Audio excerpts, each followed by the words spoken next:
The signal hit every screen in the known galaxy at the same time. It did not ask for attention, it took it. One moment, the trading lounges of Virat Station were full of noise. Vendors arguing, cargo lists being reviewed, a dozen alien languages overlapping in the recycled air of the deep space hub. The next moment, every screen on every wall went dark. Then the face appeared. It was a Veilthari face, long and scaled, with yellow eyes that carried no warmth in them, and a jaw wide enough to swallow a human head whole. The being behind the face was Kael'Rath Voss, Pirate King of the Outer Sectors, Warlord of 14 Wars, the kind of name that made station administrators call their families before they filed incident reports. He did not introduce himself. He did not need to. "Virat Station," he said, in a voice like grinding stone. "You are surrounded." And they were. Outside the station's reinforced viewports, the dreadnought Crimson Sovereign hung in space like a metal city, 3 kilometers long, bristling with weapons that had ended planets. Around it, 6 smaller warships held formation. The station's own defense grid had already gone quiet. Someone in the broadcast booth had locked every outgoing signal except one, the one that carried Kael'Rath's face to every room, every corridor, every docking bay. People stopped moving. On the main trading floor, a Quellan merchant with 4 arms let a stack of datapads fall from 2 of them. A family of Brenosi, small soft-furred beings from a quiet colony system, pressed together against a wall near a food stall. Human tourists, business travelers, a repair crew from a mining company, all of them froze in place. 47 humans were aboard Virat Station that day. That number mattered, though no one knew it yet. Kael'Rath continued speaking. He wanted the vault contents, specifically 300 canisters of Theral-7, a rare isotope used in weapons manufacture and reactor shielding. The station held a shipment of it, scheduled for transfer to a Union research facility in 2 days. Kael'Rath wanted it in 6 hours. If the vault was not opened and the canisters transferred to his docking port by then, he would begin eliminating hostages. He was not vague about this. He explained the order carefully. It would start with the species he considered least valuable. His yellow eyes moved across something off-screen. A list, perhaps, or a manifest. "The soft ones," he said, "go first." He meant humans. Everyone in the room understood that. A Virat Station administrator named Orak, a tall, gray-skinned Quellan with 4 arms and 20 years of crisis management experience, immediately opened a channel to the Galactic Union Emergency Response Fleet. The response came back in 40 seconds. Fleet ETA, 19 hours. The countdown on the screen behind Kael'Rath's face read 5 hours and 58 minutes. Commander Lena Vasquez was sitting at a corner table in the station's transit lounge when the broadcast started. She was 34 years old, average height, average build, with dark hair pulled back, and the kind of face that people described as calm rather than pretty. She was wearing a plain gray jacket, with a UN Interstellar Diplomatic Corps patch on the left shoulder, which most people never noticed because it was small and she did not volunteer information about herself. She had been waiting for a connecting shuttle to a mediation summit on Prel 4. She watched the entire broadcast without moving. Around her, people were crying, calling family members, demanding answers from station staff who had no answers. A Brenosi child wailed somewhere behind her. The screen still showed Kael'Rath's face, now replaced by the countdown, and a looping visual of the Crimson Sovereign's weapon arrays. Lena pulled out her comm device and opened a channel to her supervisor at the UN Diplomatic Corps. The channel connected after 3 rings. "Vasquez," said a voice. Director Hahn, dry and careful as always. "We see the situation. We are monitoring. The fleet has been contacted." "ETA on the fleet is 19 hours, she said. "The countdown is under 6. "I know. Someone needs to go over there." A pause. "The fleet has protocols for hostage situations, Vasquez. We do not send diplomats onto active pirate vessels. That is not a sanctioned approach. With respect, sir, there will not be a hostage situation to resolve in 19 hours if nobody goes now." Another pause, longer this time. You are not authorized to approach the Sovereign. I understand that. She closed the channel. She sat for another 30 seconds, watching the countdown, watching the frightened crowd around her. Then she stood up, straightened her jacket, picked up her carry bag, and walked to the docking bay coordinator's desk. She asked for the keys to a diplomatic shuttle. The coordinator, a young Quellan barely out of training, stared at her. You are going out there? He said. I need a shuttle with a functional comm array and enough fuel for a short-range crossing, she said. Do you have one? He gave her one, because she asked like someone who already knew the answer. Administrator Orak found her at the docking bay doors. He was a large being, even for a Quellan, which meant he was well over 2 meters tall, with a neck thick as a tree trunk, and all 4 of his arms were extended, in a gesture that was part block, part plea. Commander Vasquez, you cannot do this, he said. There is no authorization, there is no protocol. That ship has destroyed vessels larger than this station for sport. I know, she said. You will die. Maybe, she said, but right now, the plan is to go over there and have a conversation. She ducked under 2 of his arms, which were not expecting that. Walked to the shuttle. She ran her pre-flight check methodically. Outside the viewport, the Crimson Sovereign waited. 47 humans were aboard the station. Roughly 2,000 beings in total were being held as leverage. The countdown continued. Lena entered the shuttle, sealed the hatch behind her, and fired the engines. Nobody stopped her. The shuttle drifted out of the docking bay and into open space. Ahead, the Pirate King's flagship filled the void like a dark sun. Lena set her heading and kept her hands steady on the controls. She had done harder things than this. Not many, but some. The shuttle was not built for drama. It was a standard UN diplomatic transport, gray, boxy, with a comm array on top and the Interstellar Corps emblem printed on both sides in faded blue paint. It had no weapons. It had no shields worth mentioning. The hull was reinforced enough to survive minor debris and solar weather, and that was approximately the extent of its defenses. Lena flew it toward the Crimson Sovereign at a calm, steady speed. She did not rush. She did not slow down. She set the approach vector, locked the autopilot, and spent the crossing time reviewing files on her tablet.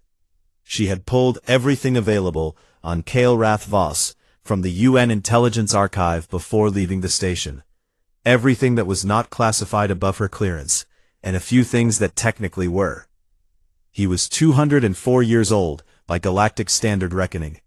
He had fought in 14 documented wars, 9 of which he had started himself. He had taken over the outer sector piracy networks at age 67 after killing his predecessor in what witnesses described as a negotiation that went poorly for one party. He had never been captured. He had never been successfully prosecuted. He had once destroyed an entire relay station because its administrator had been rude to him on a comm call. He collected the flags of ships he had destroyed and hung them in his throne room. By all accounts, he was not a man who talked. He was a man who took. Lena closed the file and looked out the viewport. The Crimson Sovereign was close now, close enough to see the individual weapon batteries along its hull, the rows of docking clamps, the burn scarring from old battles that nobody had bothered to repair because it made the ship look more frightening. It was working. The comm crackled. "Unidentified shuttle," said a voice, harsh, slightly distorted, with the clicking accent of someone speaking Galactic Standard as a 3rd or 4th language. "You are on an intercept course with the Sovereign. Identify yourself and state your business. Or be destroyed." Lena keyed her comm. "My name is Commander Lena Vasquez, UN Interstellar Diplomatic Corps," she said. "I am requesting a meeting with Pirate King Kael'Rath Vos." Silence. "Then, you are requesting a meeting?" "That is correct." A longer silence.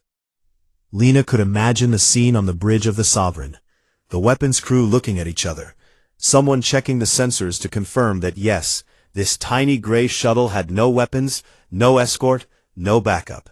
Then checking again, because that seemed impossible. Hold position, the voice said finally. Lena held position. She waited 11 minutes. Then, proceed to docking port 7, forward ventral section, you will be met. She found docking port 7, matched speeds with the Sovereign's relative motion, and eased the shuttle in on manual. The clamps engaged with a solid clunk. Back on Verat Station, Administrator Orak had been watching through the station's long-range optical sensors. He watched the shuttle dock. He put 2 of his 4 hands over his face. The other 2 he used to start composing the incident report that he was increasingly certain he would need to file. The hangar bay of the Crimson Sovereign could have housed 30 ships the size of Lena's shuttle. It was full of crew members. They had apparently come to see the Curiosity. There were Vialthari like Kael'Rath, large-scaled predatory, and there were Drenish mercenaries with their gray chitin armor, and there were half a dozen species Lena recognized from files, and a few she did not. They were all armed. They were all staring at the airlock as it cycled open. Lena stepped out.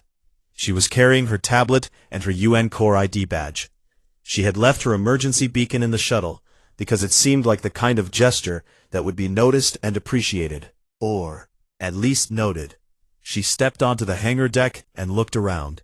The crowd of pirates looked back at her. Nobody spoke for a moment. She was small by comparison to most of the beings in the room. Humans were often described by other species as soft, which was a word that carried meaning. Soft skin, soft bones, soft in a way that suggested fragility. A kind of living thing that the galaxy's harder edges could damage easily. She looked soft. She did not look afraid. That was the thing that made the crowd quiet in a different way than they had been quiet before. A Drenish mercenary near the front, broad, armored, with mandibles that clicked when he breathed, leaned toward the Valthari soldier next to him and said something in a low voice. The Valthari soldier did not respond. He was watching Lena. She walked across the hangar deck toward the main corridor entrance. The crowd parted. Not because anyone ordered them to, they just moved. 2 guards fell into step behind her, which she acknowledged with a nod, and 1 guard moved ahead to lead the way, which she followed without question. The corridors of the Crimson Sovereign smelled like engine oil, burned metal, and something organic she did not try to identify. The walls were hung with banners and flags, dozens of them, all different colors and designs. Ship flags, she realized, every one of them from a vessel that Kael'Rath Voss had destroyed. She counted them as she walked. There were a lot of them. The walk from the hangar to the central section of the ship took several minutes. They passed through 2 security checkpoints where she was scanned for weapons. Twice, because the first scan produced a result the guards apparently found confusing. And they needed to verify that no, she genuinely was not carrying anything. She was not. Just the tablet, the badge, and whatever was in her head. The second checkpoint guard, a young Valthari with pale green scales, looked at her with an expression that might have been pity. She gave him a brief, professional smile and walked on. At the entrance to the throne room, the lead guard stopped. He turned to face her. "The king does not negotiate," he said. "You understand this?" "I do," she said. "Then why are you here?" he asked. She considered the question for a moment. "Because someone has to be," she said. The throne room of the Crimson Sovereign was built to make a person feel small. It worked. The ceiling was high enough that the top of it faded into shadow, and the walls were covered from floor to that shadow line with the flags of destroyed ships, hundreds of them now that she could see the full collection, an entire gallery of defeats belonging to other people. The floor was black stone, imported from somewhere, polished so well that Lena could see her own reflection walking toward her. The throne at the far end was not ornate in the way that human thrones were ornate. It was massive. It was built from the salvaged prow of another ship. She could see the hull plating and the dead viewport glass worked into the frame, and it was big enough for a being who was, she now saw up close, even larger than the files had suggested.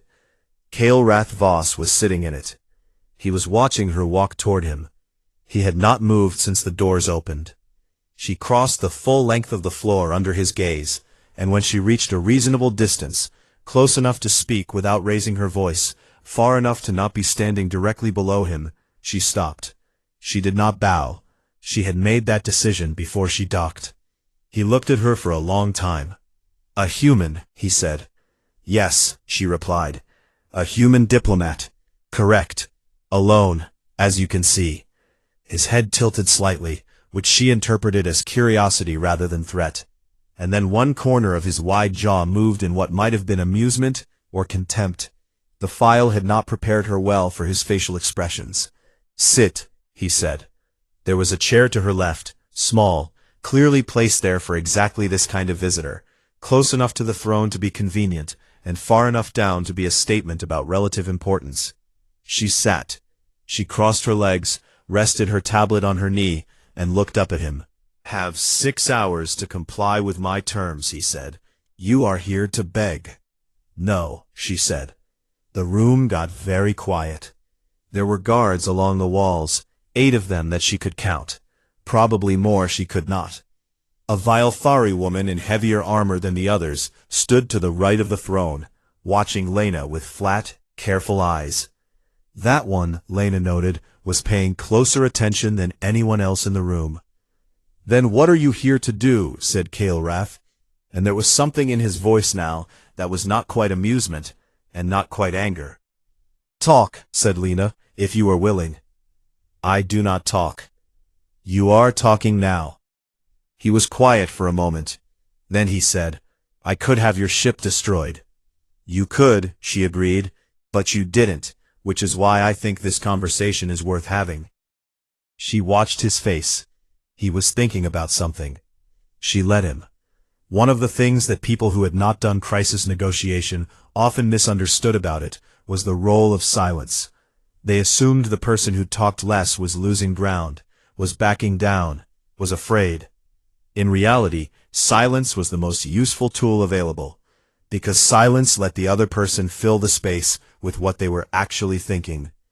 She waited. He said, "What do you want to talk about?" "I want to talk about why you are here," she said, "and I mean specifically, not the broad answer, which is the isotope shipment, but the real answer, which is whatever you need those canisters for, badly enough to blockade a neutral station in a monitored sector and put a galactic fleet on an intercept course." His expression did not change, but something in the room changed. She felt it, a subtle shift in the quality of the silence. "You are taking a risk," he said, very quietly, "asking questions like that." "Of that," she said, "I am asking anyway." He leaned forward slightly in the throne. "The isotopes are payment," he said, and she could tell from the flatness in his voice that he had not planned to say that. She kept her own face neutral. "Payment to whom?" she said. He did not answer. She let the silence sit. Then she said, "The Syndicate of 9. The guard near the throne's right side, the attentive one, moved. Just a fraction. Just enough. Lena had been watching for exactly that. Kael'Rath Voss, pirate king of the outer sectors, destroyer of 14 wars, had gone still in a way that was different from his earlier stillness. The earlier stillness had been the stillness of a predator assessing prey. This was different. She pressed forward, carefully. "You owe them a debt," she said, "and the isotopes clear it, or part of it. And the reason you chose this particular shipment at this particular station is not because it was the best target available, but because the timing was right and the pressure was high." A long pause. "How do you know this?" he said.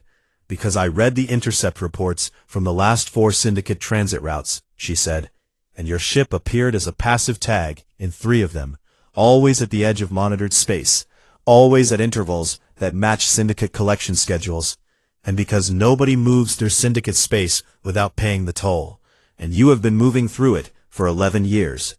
The room was extremely quiet now. She continued, "You are not the top of the chain," she said.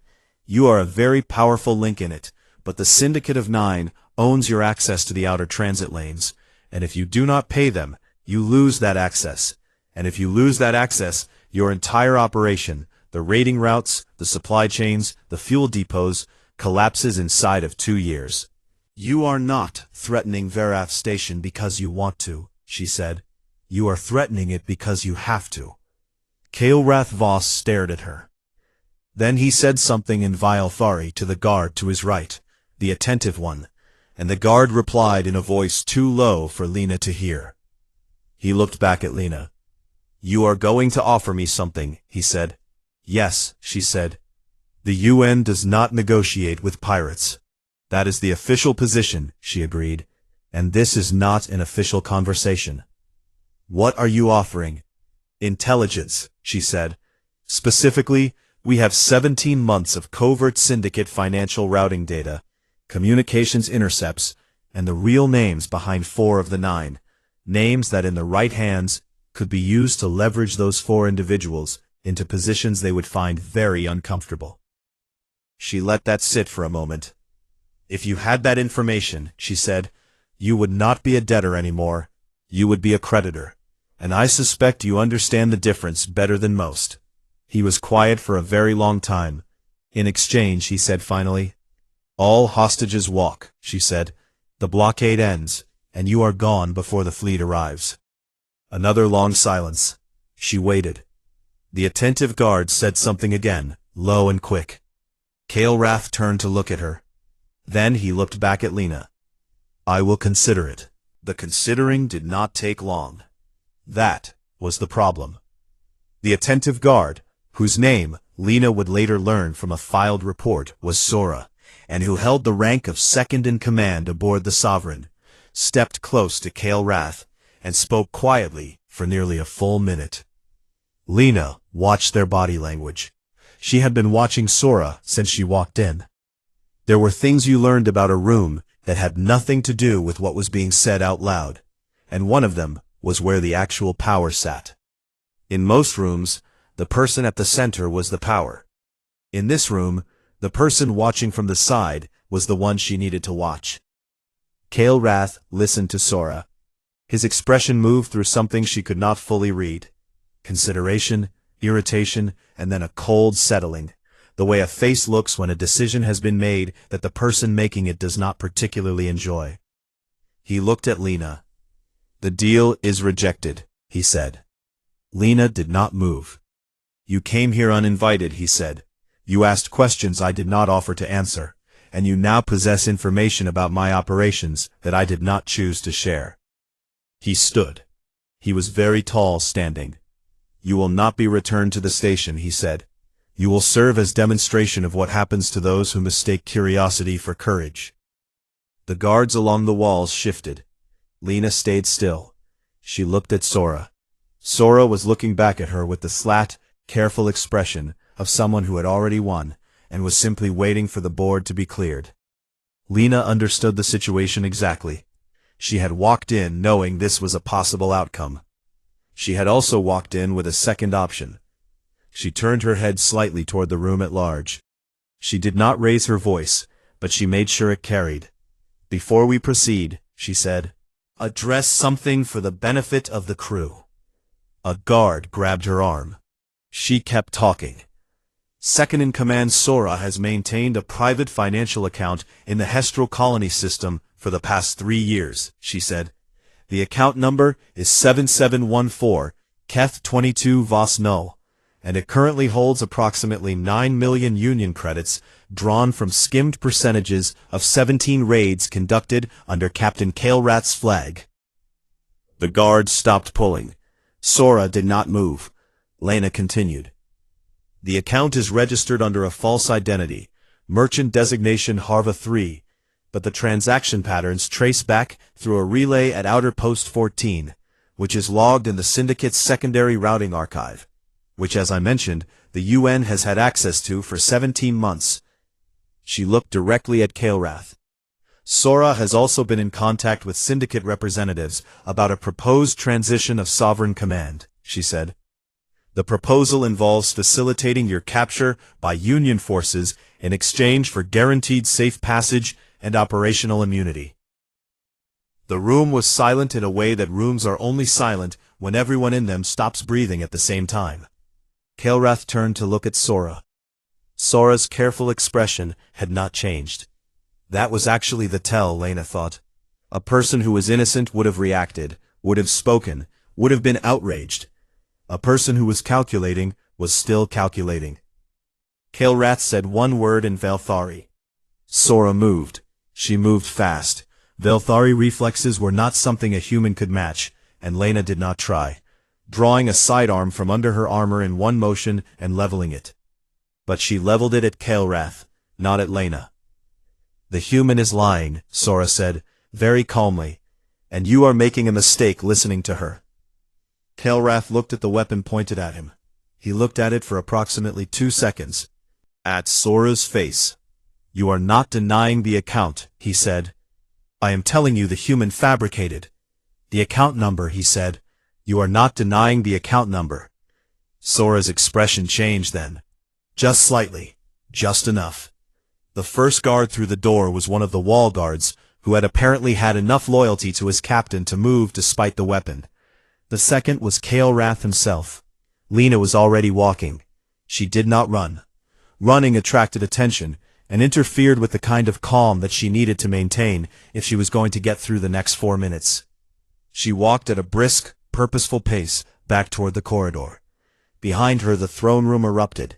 Voices in 3 languages, the crack of a weapon discharge, something heavy falling, more voices. She did not look back. The corridor was empty. The guards who had been posted there had apparently moved toward the noise. She walked. Her internal sense of direction, built over years of navigating bad buildings and worse situations, guided her back through the turns. She passed the second checkpoint. No one was at it. She passed the first checkpoint. One guard was there, young, uncertain, looking toward the sound of the chaos rather than the corridor. She walked past him. He looked at her. She showed him her UN badge. He looked at the badge. He looked at her. He let her through. The hangar bay was mostly empty. The crowd that had gathered to watch her arrive had gone toward the commotion. She crossed to her shuttle, unsealed the hatch, and climbed in. Her hands moved through the pre-flight sequence from muscle memory. She did not think about what was happening in the throne room. She did not think about whether Sora was winning or whether Kael'Rath was. She ran the checklist, and when the checklist was done, she fired the engines. And when the engines were running, she released the docking clamps and backed the shuttle out of Port 7. She was 2 kilometers from the Sovereign when the comm crackled. Kael'Rath's voice came through, rougher than before, something in it that was either fury or pain, probably both. How did you know about Sora? He said. She held the comm for a moment. I didn't, she said, but you did. A silence. You gave me enough to make a guess, she said. You told me you were paying the syndicate, and the syndicate does not do business with unknowns. Someone on your ship was the contact, and the only person in that room who looked like they were managing an outcome rather than responding to one was your second in command. Another silence. I said you had the account numbers, she said. I did not say I had verified them. I was making an educated guess based on behavioral observation.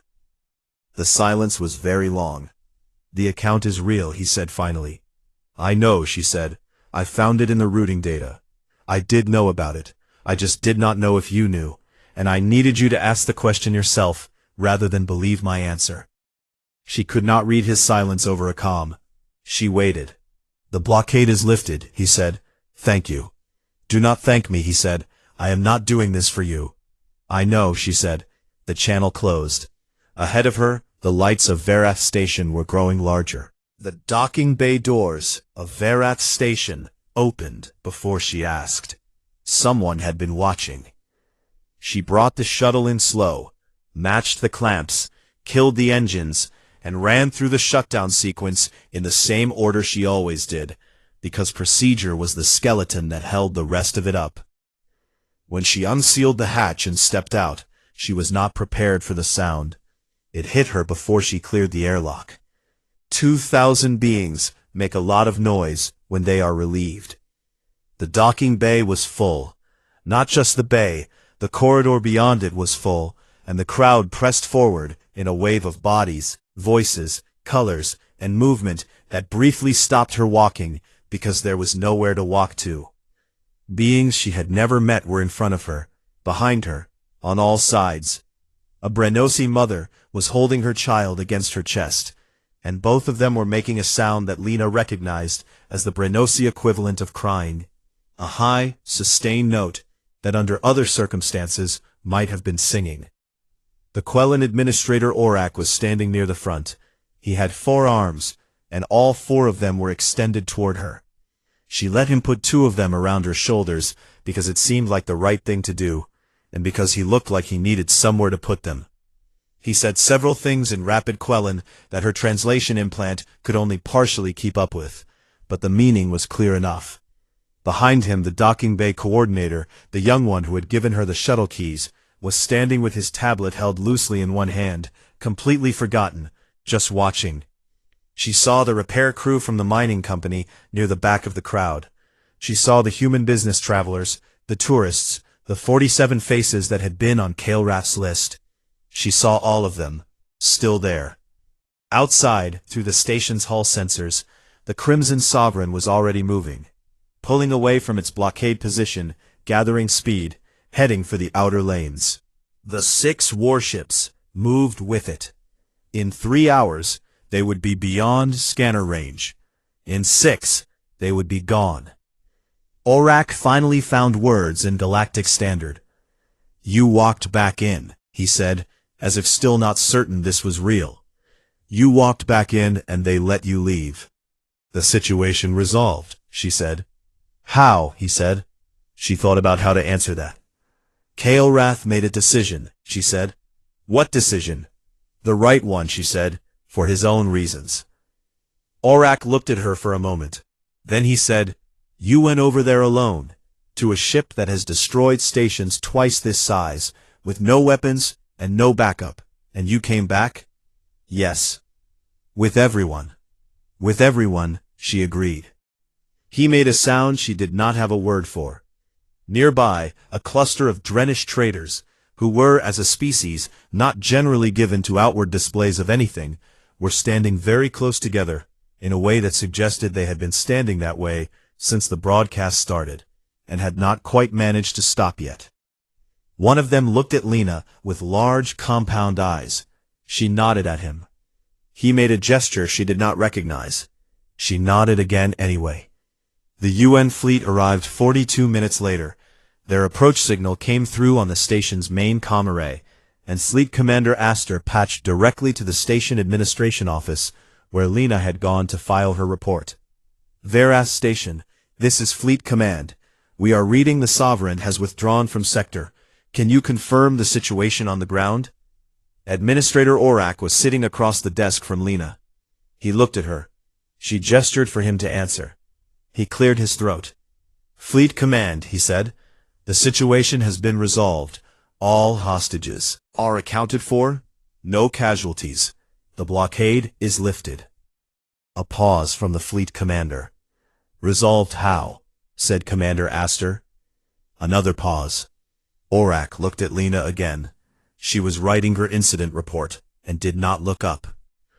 "A human woman had a conversation," Aurak said. "Say again, Station."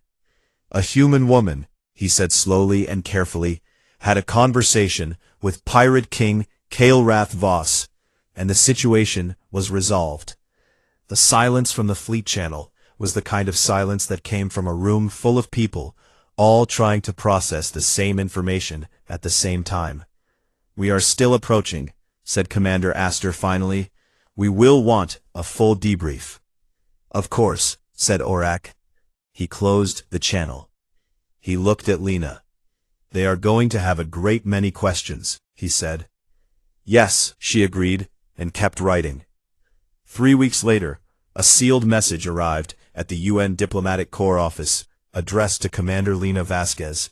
It had no return ID, and had been routed through 11 relay stations, in a pattern that made it functionally untraceable.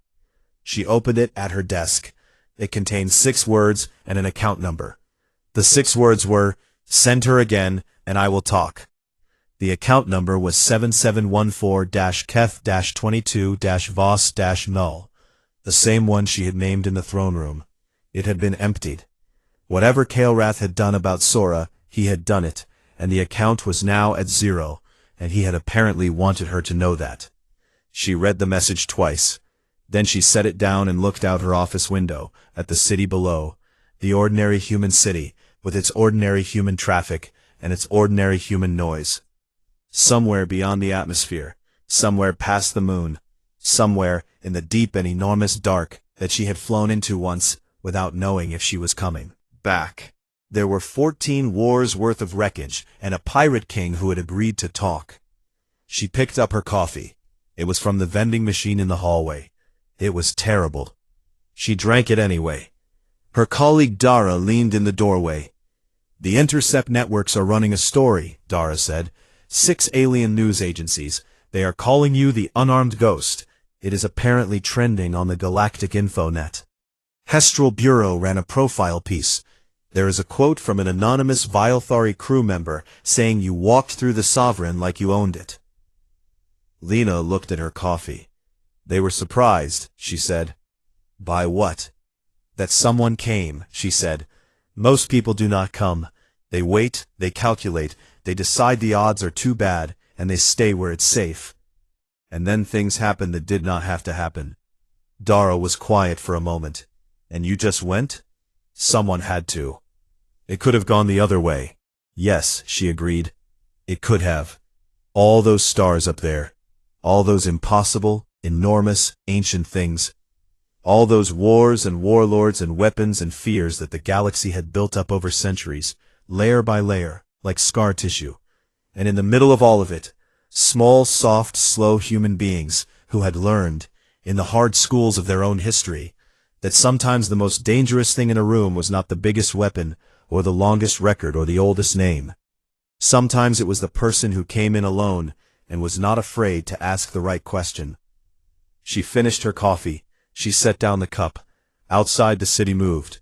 Above it, the stars waited.